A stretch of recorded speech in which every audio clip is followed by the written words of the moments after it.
Well, those are some of the views from the Democratic Alliance. As you know, the ANC also, of course, publishing some of its draft principles, let me call them that for the moment, behind coalitions for next year's elections. Need I remind you that while Tshwane can celebrate having a mayor for almost a calendar month, Joburg once again is without a mayor.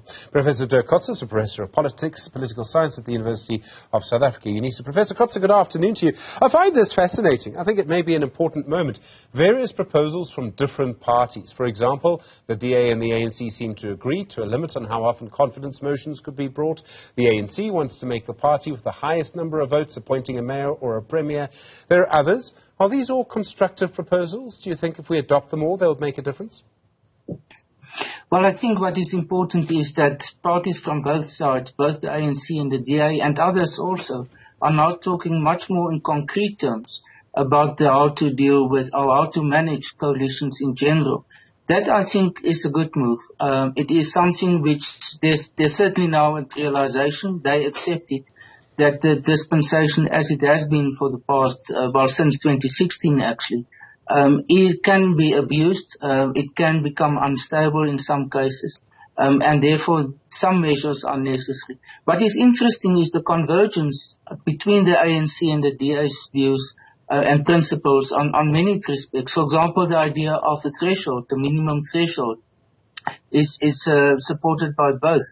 The idea that there should be, for example, a minimum period between motions of no confidence. It has already been adopted in Ekurhuleni Metro Council. So these are some developments, I think, which are important. The question will be whether it will be applied to national and provincial coalitions or primarily to local coalitions, as they are at the moment talking about them. The other thing, and I'm afraid I've asked each person we've spoken to about this, whether we've become too cynical or whether we can believe that these parties will stick to these principles. The ANC and the DA may agree now, and I know that actually if you go through the history of legislation in the National Assembly, you'll find plenty of bills that both of them supported. But I mean, the ANC may say that we follow these principles, the DA may say we follow certain principles, but if it actually comes to the moment of giving up power or being able to hang on to power by breaking a principle, I don't know what will happen. Yes, yeah, you're absolutely correct. And I think this is obviously the nature of politics in general. We would like to have a more ideal situation. You just referred to the development now in Mogale City, where an ATM person will be or is the new mayor. That again is actually against what the ANC yesterday said about the principles they want to apply or to be seen to be applied at local government level, and that just the bigger parties must take the lead in the formation of coalitions. So it is absolutely the test for these lofty principles will be in the application of them. And I think it's going to be very difficult to implement them in the form of legislation, that it will become binding because, we had the last local government election, for example, was in 2021. The next one will be in 2026. Because our law in general is not retroactively applicable, it means that it will most possibly only become applicable in 2026 then at local government level. For the national and provincial, obviously that's not the case now. So if something can be done past before May, June next year, it might be applicable to the national and provincial coalitions. There are other things to it, and I think, the complexity upon this can be great. So, for example, Fikile Mbalula, the Secretary General of the ANC, if you like, the sort of legal accounting officer of the ANC, said today that they would not work with the Democratic Alliance, but that they would work with the EFF. 10 days ago, the person who's currently in charge of the Veterans League of the ANC, Dr. Snuki Zikalala, said that they shouldn't work with the EFF and they should work with the DA. What I'm trying to get to is that you may have principles, but some parties may well have huge divisions within them around whether they do actually work with certain parties or not.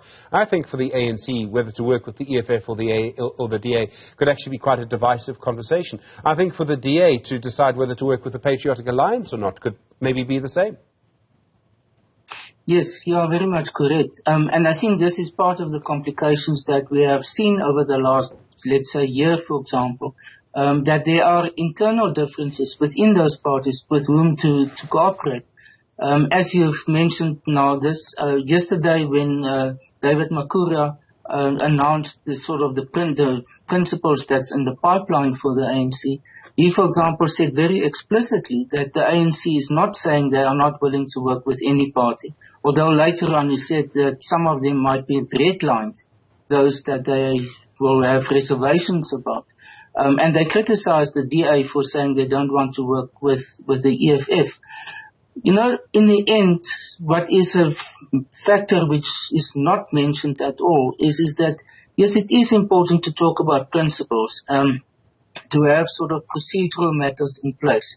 But ultimately, the deciding factor is how many votes will each party receive in the election. And that is very often the most deciding factor of which parties are supposed to work with each other, irrespective of whether they like each other or not. We've seen it in Germany, where in not this current administration, but the previous two, a type of a grand coalition was formed between the two main opposing parties, the Christian Democrats and the Social Democrats, not because they prefer each other, but because the election results dictated to them that was the only option. I mean, I've often thought about the German example, the Scandinavian examples. There are examples in Belgium and the Netherlands too. Sometimes I wonder if our parties are just too far apart. I mean, I think the DA and the EFF are just too far apart from each other ideologically and in attitude and to an extent in how their leaders sort of make political decisions. I mean, sometimes I think the ANC and the EFF are also much further apart than they look. Mm-hmm. Yes, I think you are very much sort of spot on with this. But it is very often, it is when ideology or principles, as they would like to call it, become the main consideration. In many of these coalitions, ultimately it becomes a question of how do you cooperate? What is the minimum commonality amongst them that's sufficient in order to be able to form a government? Now, we know in places like Italy and even in Israel, coalition governments, the formation of coalition governments were very difficult. But then in other countries, they negotiate very long, but ultimately, after the negotiation, they have quite stable coalitions. So it is very much about what is the political culture and tradition that has been established there, whether parties can cooperate. I think what is necessary in South Africa is our political culture has been one of contestation of a government and an opposition. Now we have to go towards a political culture of political cooperation and not just that of contestation of or opposing. And that's a difficult transition to make. But that ultimately is for the foreseeable future. If coalitions will have any chance to succeed, that mind shift will be necessary amongst all the parties. One of the things that political parties do at the moment, and they do this in many countries, but they're certainly doing it here perhaps more, is to try and get votes by opposing the other person. A great example of this is the Democratic Alliance. Their moonshot proposal is all about keeping the EFF out of power. They're trying to get their middle-class voters to vote for them based on fear of the EFF. Oh, that may be dirty politics, but it's probably allowed in the rules of the game. The EFF and the ANC say things about the DA all the time. So one of the fundamental questions now would whether that kind of politics works, or whether voters will actually reward parties that are prepared to cooperate with each other. I'm not sure which way our voters are going to go. Yeah, I also don't know, to be honest with you. I think what is becoming, however, evident is that voters want to see ultimately the results after elections. So they are becoming a bit, I would say, tired for parties opposing each other for the sake of opposing each other and for the sake of grandstanding very often. Because what is now becoming more and more urgent for everyone is that there must be results from the processes of government and governance. If a party doesn't deliver that, I think the electorate in general will start to punish them. We've started to see it at local government level, not yet at provincial and national level so much. But I think the way in which voters are making their decisions about how they are going to vote is gradually changing now. And therefore, it is, if it requires that some parties will have to cooperate as part of that understanding of how politics will work in future, I think then voters will go for that. What we are seeing is, to a large extent, it is already happening at local government level.